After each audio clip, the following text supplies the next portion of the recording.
Assalamualaikum warahmatullahi wabarakatuh. Halo teman-teman semua, apa kabar kalian hari ini? Semoga kita selalu dalam keadaan sehat dan bahagia. Perkenalkan, saya Ladira Suci Ramadana. Saya dari Prodi Pendidikan Bahasa dan Sastra Indonesia, Universitas Ahmad Dahlan, Yogyakarta. Pada video ini, saya akan menjelaskan hasil dari review jurnal yang saya lakukan terhadap sebuah jurnal yang berjudul Kreativitas Berbahasa dalam Sastra Anak Indonesia. Jurnal ini ditulis oleh Desi Wahyuni. Jurnal ini terdiri dari 20 halaman yang diterbitkan pada tahun 2016 oleh Balai Bahasa Provinsi Riau. Saya mengambil jurnal ini dari web Google Scholar. Nah, kira-kira apa saja sih yang saya dapatkan dari hasil review jurnal ini? Pasti teman-teman semua udah pada penasaran kan? Nah, langsung saja yuk ke penjelasannya.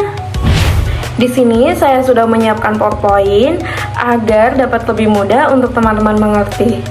Seperti yang sudah saya katakan di awal, bahwa jurnal ini berjudul Kreativitas Berbahasa dalam Sastra Anak Indonesia yang ditulis oleh Desi Wahyuni.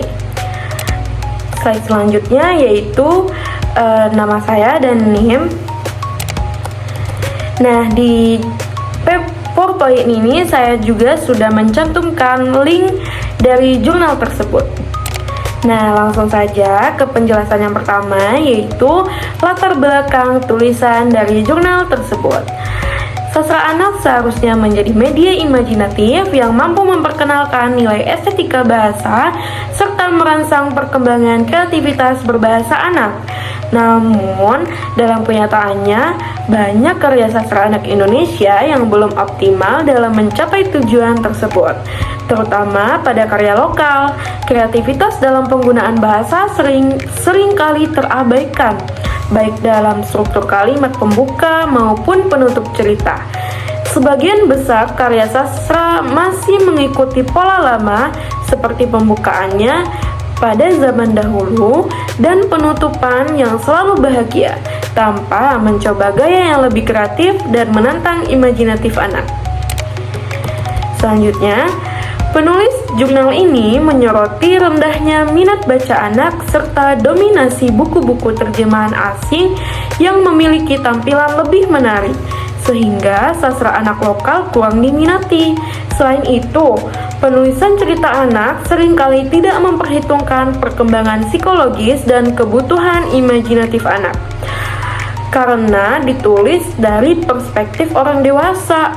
Oleh karena itu, melalui pendekatan stilistika terhadap 10 cerita rakyat terbitan Pusat Bahasa, penulis ingin menunjukkan bahwa sastra anak berpotensi besar untuk mengembangkan kreativitas berbahasa jika ditulis dengan gaya yang lebih imajinatif dan sesuai dengan dunia anak-anak. Itulah latar belakang dari penulisan jurnal tersebut. Selanjutnya yaitu teori yang digunakan. Nah, dalam jurnal ini, teori yang digunakan adalah stilistika, yaitu kajian interdisipliner antara linguistik dan sastra yang menelaah gaya bahasa dalam karya sastra anak untuk mengungkap fungsi estetis dan artistiknya. Nah, penulis mengacu pada pandangan Leach and Short, Atma Zaki, serta Yohanes Sehandi yang menekankan bahwa gaya bahasa memiliki peran penting dalam menciptakan daya tarik, efek keindahan, serta kekuatan ekspresif dalam cerita. Dengan pendekatan stilistika, penulis menganalisis kalimat pembuka dan penutup dari 10 cerita rakyat anak untuk melihat sejauh mana sih kreativitas berbahasa dimanfaatkan guna merangsang imajinasi dan pengembangan bahasa anak. Nah, selanjutnya yaitu tujuan penulisan jurnal ini. Nah, tujuan penulisan dalam jurnal ini adalah untuk mengamati dan menganalisis kreativitas berbahasa dan karya sastra anak, khususnya pada kalimat pembuka dan penutup dari 10 buku cerita rakyat terbitan Pusat Bahasa tersebut. Penelitian ini bertujuan untuk melihat sejauh mana sih sastra anak dapat dimanfaatkan sebagai media pengembangan kreativitas berbahasa anak. serta untuk menyoroti pentingnya penggunaan bahasa yang imajinatif dan menarik dalam membangun daya pikir serta imajinasi anak melalui karya sastra. Selanjutnya yaitu ada metode penelitian. Nah, metode yang digunakan dalam jurnal ini yaitu metode descriptive analysis. Metode ini digunakan untuk menggambarkan dan menganalisis data secara sistematis berdasarkan fakta-fakta kebahasaan yang ditemukan dalam 10 buku cerita rakyat anak terbitan Pusat Bahasa tersebut.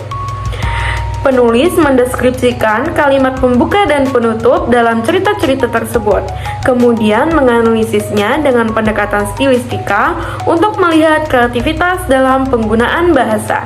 Tujuannya adalah untuk menilai sejauh mana gaya bahasa dalam sastra anak mampu merangsang imajinasi serta mengembangkan kreativitas berbahasa pada anak-anak sebagai pembacanya. Nah, selanjutnya ada hasil penelitian. Hasil penelitian dari jurnal ini yaitu menunjukkan bahwa kreativitas berbahasa dalam sastra anak, khususnya dalam kalimat pembuka dan penutup cerita, belum dimanfaatkan secara optimal. Dari 10 cerita rakyat yang dianalisis, sebagian besar masih menggunakan pola pembuka yang klise atau monoton dan konvensional seperti pada zaman dahulu atau pada suatu hari, serta penutup yang selalu berakhir bahagia dan bersifat tertutup. Pola ini dianggap kurang merangsang imajinasi anak dan tidak mendorong pembentukan pola pikir kreatif. Hanya sedikit karya yang mencoba pembuka cerita dengan cara berbeda, seperti dialog atau gambaran situasi yang lebih hidup.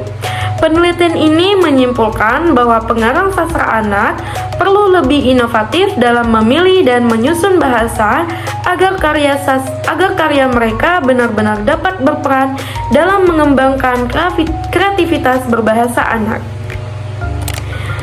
Selanjutnya, isi dari pembahasan dari jurnal ini. Isi dari pembahasan dalam jurnal ini ialah membahas bagaimana sih sastra anak dapat menjadi media untuk mengembangkan kreativitas berbahasa anak, namun belum dimanfaatkan secara maksimal oleh para pengarang.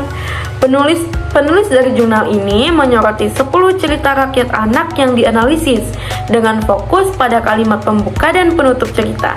Hasilnya menunjukkan bahwa sebagian besar cerita masih menggunakan pola pembuka dan penutup yang monoton, seperti pada zaman dahulu dan penutup bahagia yang tertutup, sehingga kurang menstimulasi imajinasi anak.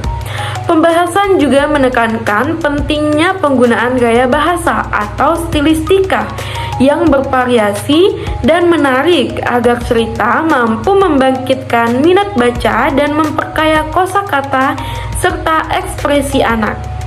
Penulis dari jurnal ini memberikan contoh cerita yang memiliki pembuka lebih kreatif, seperti dialog atau gambaran situasi konkret, dan menyarankan agar pengarang berani mengeksplorasi gaya penulisan yang lebih segar untuk memicu daya pikir serta imajinasi anak secara lebih efektif.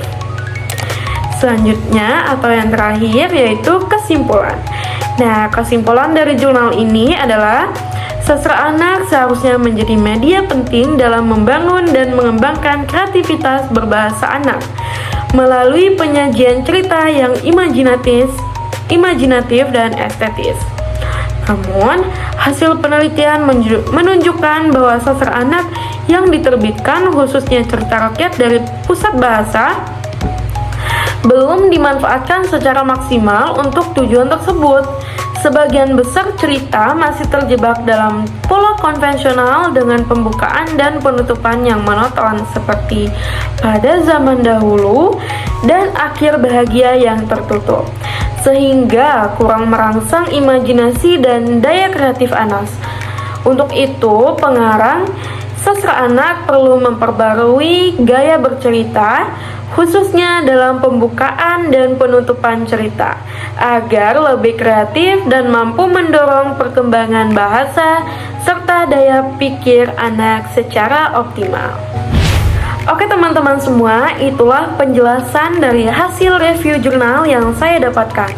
Semoga penjelasannya jelas dan dapat bermanfaat untuk teman-teman sekalian.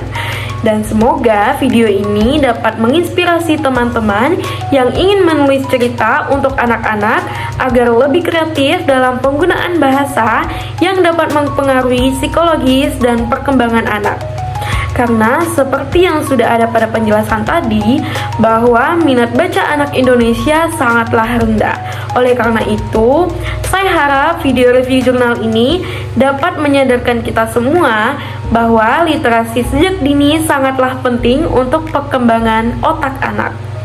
Lebih dan kurang saya mohon maaf, karena kesempurnaan hanyalah milik Allah Subhanahu wa Ta'ala. Wassalamualaikum warahmatullahi wabarakatuh.